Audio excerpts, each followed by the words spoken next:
Olá, amigos e amigas, Diácono Beto, Paróquia São Miguel Arcanjo, Arquidiocese de Maringá. Que o Pai, o Filho e o Espírito Santo esteja com todos vocês. Se você ainda não é inscrito em nosso canal, se inscreva e estejamos juntos nesta obra de evangelização. Estamos estudando o livro do Êxodo, estamos entrando no capítulo 17, na pedagogia de Deus no deserto. No vídeo passado, nós vimos que o povo começa a caminhada no deserto e já no terceiro dia eles reclamam de falta de água, depois de falta de comida. E hoje nós vamos perceber esta reclamação do povo. No início do capítulo 17, o povo volta a reclamar de água. E aí nós vamos entender e trabalhar um pouquinho esse texto, para que ele possa ter um novo significado para a gente. Não apenas de um povo reclamão, mas de um povo que tem direito de reclamar, porque agora é livre. Se pegarmos a história deste povo, eles têm uma forte experiência com água. Primeiro, eles moravam à beira do rio Nilo, um rio que para eles era morte. Trazia soldados, trazia material para eles trabalharem, levava material que eles trabalharam, dos quais eles não viam nada. Era um rio de sangue, como na primeira praga, que transforma-se em sangue. Era um rio que para eles era morte. Para os egípcios era uma dádiva, dos seus deuses. Depois, esse povo vai ter uma forte experiência quando eles passam a pé enxuto e a água sobe no momento em que o exército egípcio o está perseguindo. Depois, eles vão ter nova experiência com água quando falta água para eles, eles só têm uma água amarga e Moisés joga um pedaço de madeira e essa água torna-se bebível. E agora, novamente, eles reclamam de água. Então, nós vamos começar Êxodo, capítulo 17, versículos de 1 até o 7.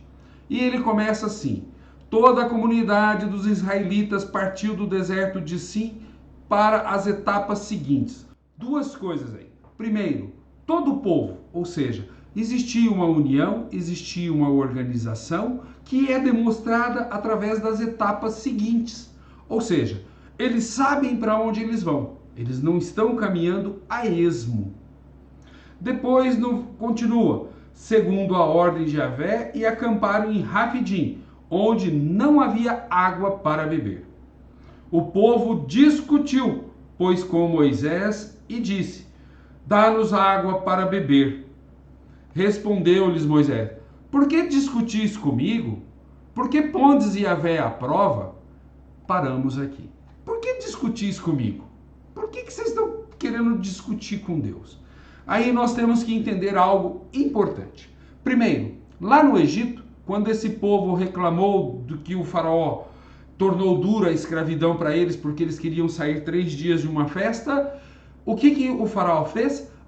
Tirou a palha e aumentou o serviço. E eles tiveram que ficar de boca calada. Agora, esse povo já está sentindo o gosto de ser livre e pode reclamar. E com quem que eles vão reclamar?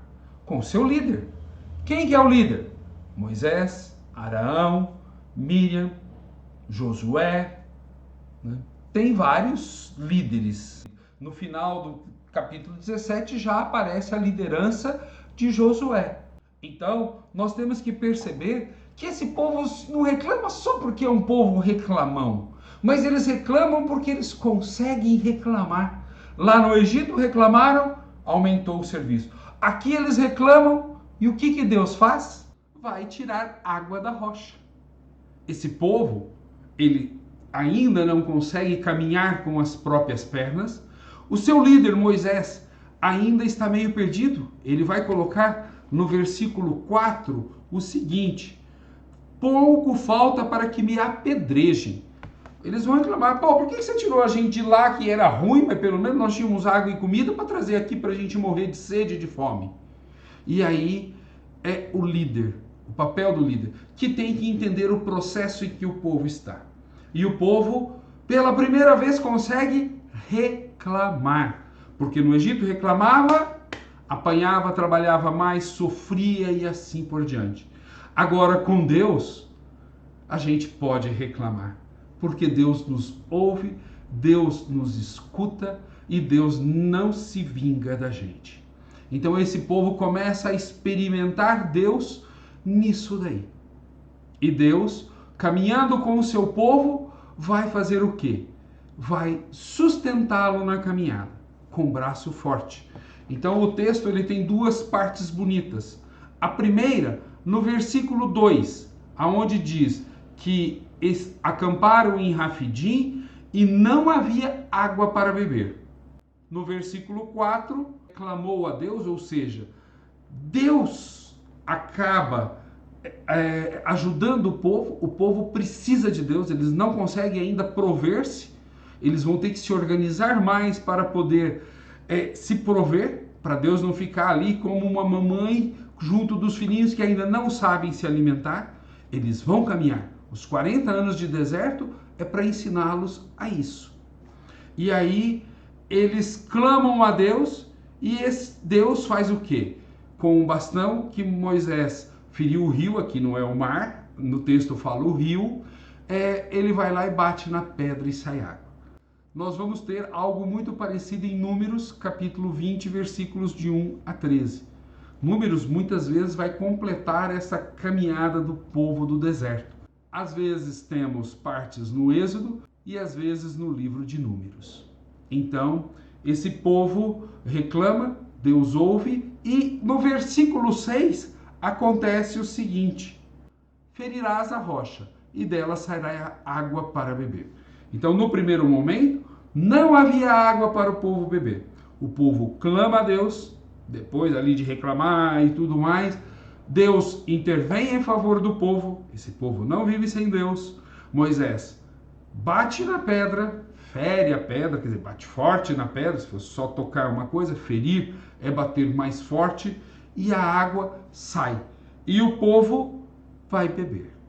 Olha que bonito. Então, elementos importantes para refletirmos. Um povo que começa a sentir o gosto de poder reclamar, o que não podiam antes. Um povo que tem Deus ao seu lado quando eles clamam a Deus. Aqui daí o texto é bem forte, né? Moisés clamou a Deus. Ele não reclamou com Deus, ele clamou a Deus, Deus interveio. Porque esse povo está em processo de aprendizado. Aquilo que nós chamamos de pedagogia de Deus no deserto. E ainda no capítulo 17, depois nós vamos ter o combate contra Amaleque, que é o tema do nosso próximo estudo. Você já se imaginou nunca podendo reclamar, falar nada, se manifestar, e um dia alguém te ouve, alguém dá atenção para você, alguém te ajuda? É o que Deus faz com a gente. E a gente reclama de monte para com Deus. Às vezes, só reclamamos e só pedimos. Pouco agradecemos. Mas Deus conhece-nos e quer caminhar conosco. E quer que caminhemos com Ele. E a Bíblia vai nos ensinando esse lado muito próximo de Deus de nós. Bacana, gente? Sigamos juntos. Paz e bem a todos e a todas.